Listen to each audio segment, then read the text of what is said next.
Hi, welcome back to Grains and Small Places. I'm Kara, and today I'm going to show you a Christmas star bread. So I think it kind of looks more like a snowflake bread, so that's what we're going with today. So let me show you how I get started.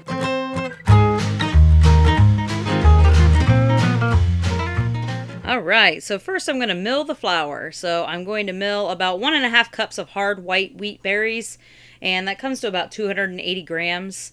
And this should give me about 2.25 cup of fresh milled flour. And today we're making the Christmas bread with the cinnamon and sugar filling. And this dough is kind of more of a brioche bread dough. I'm going to go ahead and grab my mixer and put my bread dough hook in.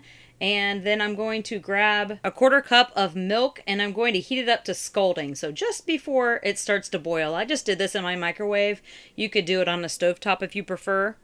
And then I'm going to add 1/4 cup of water to that, and it just kind of helps bring the temperature back down. I'll make sure to put a printable recipe down in the description box below. That way you can print that off. I'll also go ahead and put a link below to all of the goodies that I'm using in the video in case you're interested in any of them. But sad news, my mixer has been discontinued, so I'll put a link. There were a few left, but once they're gone, they're gone. And I'm going to go ahead and add the flour to the milk and water mixture and just give it a little bit of a stir. I'm going to add 1 teaspoon of salt. I'm going to add 1 teaspoon of vanilla extract. I like to make my own. If you're interested in that, I'll put a link above and down in the description box for you. I'm going to go ahead and put 3 eggs in here. This is a very eggy and very buttery bread. I guess that's what makes brioche so delicious, soft, light, and airy. I'm going to add 3 tablespoons of sugar. And we're just going to give it all a good mix so that all the ingredients are incorporated. So this is now still just on level 1 of the mixing. You could use the mixing paddle here, but I don't really like to get any extra things dirty, so I'm just using my bread dough hook. And I'll just scrape down the sides with a spatula as needed. And then I'm going to make sure that I have some softened butter, but I don't want it to be melted all the way, so I usually pull that out the night before. 6 tablespoons of softened butter. Some brioche recipes do call to put the butter in later after everything else is mixed, but with fresh milled flour, I find that putting it in with the rest of the ingredients, or at least towards the end of it, gives me better results.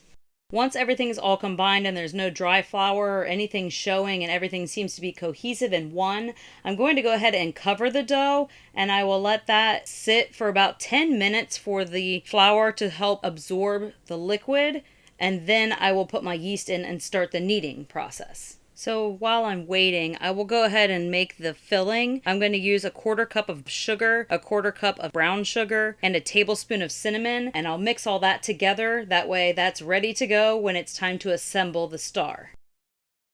Now that my dough's been sitting for about 10 minutes or so, even up to an hour is fine, I'm going to go ahead and add the yeast in, and I will start mixing the yeast in on level 1. And I actually really like cardamom, so I'm going to go ahead and put 1/2 teaspoon of cardamom in the dough. That could have been put in prior. I just forgot to put it in there, so I'm adding it now. Once everything seems to be combined and the dough starts to form just a little ball around my dough hook, then I will turn it up to level 2 speed to start the kneading process. Okay, and now that my dough is smooth and made into a ball, I'm going to check for the window pane test. This dough is so soft and pillowy. Okay, it looks like it passes. It stretches, it folds, and it does not break when I pull on that. So I'm going to go ahead and spray it with just a little bit of oil so it doesn't stick. And I'll cover it with some cling film, and I'll let that double. That normally takes about 1 to 2 hours or so.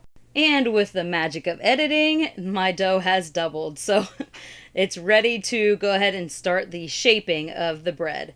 So the first thing I'm going to do is oil my table with some olive oil and my hands. This is a enriched sweeter dough, so it is very sticky. This helps it to stick less. I'm going to pull it out of the bowl and then I will go ahead and cut it into 4 about equal size pieces the best I can. I just eyeball it. And then after I cut those into 4 pieces, I'm going to shape them into each individual ball, and then I'll cover those and let them sit for about 15 minutes just to let the dough rest before I go to flatten it out.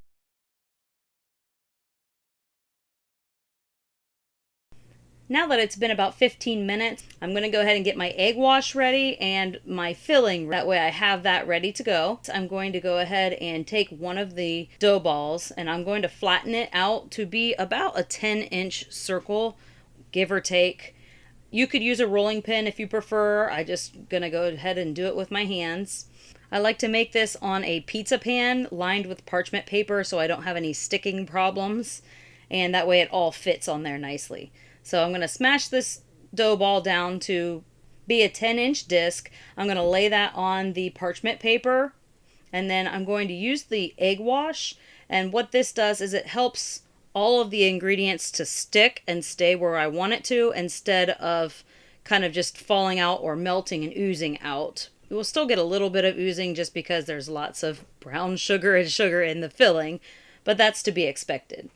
So I'm going to take about a third of the filling and sprinkle that over the top, but I'm going to leave the edge around the circle about 1/4 inch all the way around bare with no filling, and that way I can use that to press the edges together in the next step. And then I'll take the next dough ball and I'll flatten that out to the same size circle. I will put that one on top. We'll egg wash it. We'll sprinkle with another third of the topping. And then we'll do the same to the third dough ball.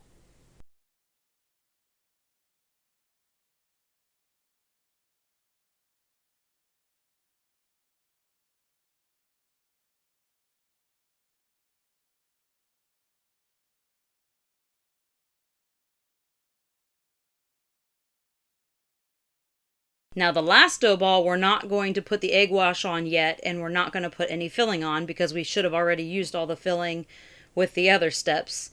So we're going to flatten the last one down into the same size and place it on top.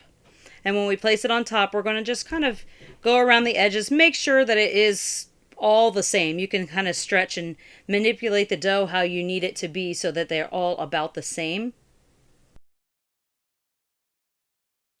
And then I'm going to use this little biscuit cutter, and don't press this all the way down into the dough. This is really just a guide, but I like to leave it there. That way I don't accidentally cut past it. And I'm going to use my pastry cutter.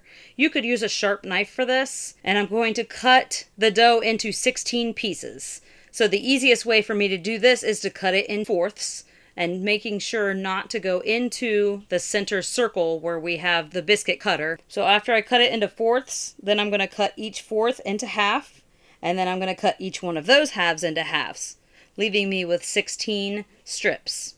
And I'm going to take each one of these 16 strips, and they're going to each have a pair. So I'm going to grab 2 of them. If I was coordinated enough, I would be able to do this at the same time. But you're going to take 2 and you're going to twist them away from each other 1-2 times. And then you're going to pinch the edge together at about another half a turn. So we're going to pinch those together and make sure they're really sealed together. That way they don't break apart during baking. Oh, but just look how pretty it's looking already. We're going to go ahead and repeat this all the way around with each set of 2 until we have 8 points, kind of like a star or a snowflake. And then we can remove the biscuit cutter and put some cling film over top. Now save this egg wash because you're going to need it after this rise. But we're going to cover this and let it rise for about 30 to 40 minutes. And then we're going to preheat our oven to 400 degrees towards the end of the rise.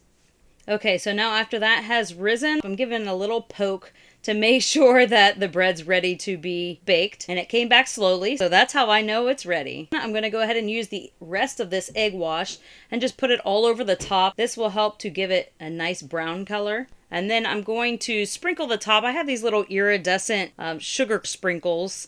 I'm just going to sprinkle these on top just because I like the cute effect. You can do this or you can skip this. And we're going to bake this at 400 degrees for 15 to 18 minutes. And then just check the internal temperature.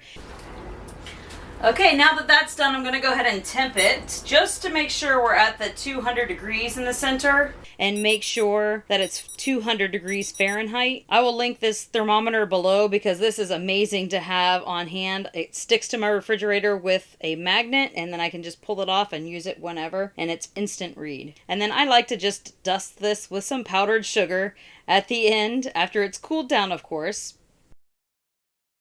Thank you so much for spending time with me this holiday season. I hope you enjoyed this video as much as I did making it. Don't forget to like and subscribe, that way you can find out what content I'm putting out next. And if you want to check out my blog at grainsandsmallplaces.net, that's where I have all kinds of recipes and tips and tricks and all the things fresh milled wheat.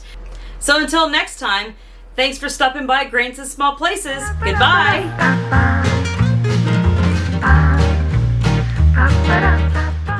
I hope you have a wonderful holiday and Merry Christmas!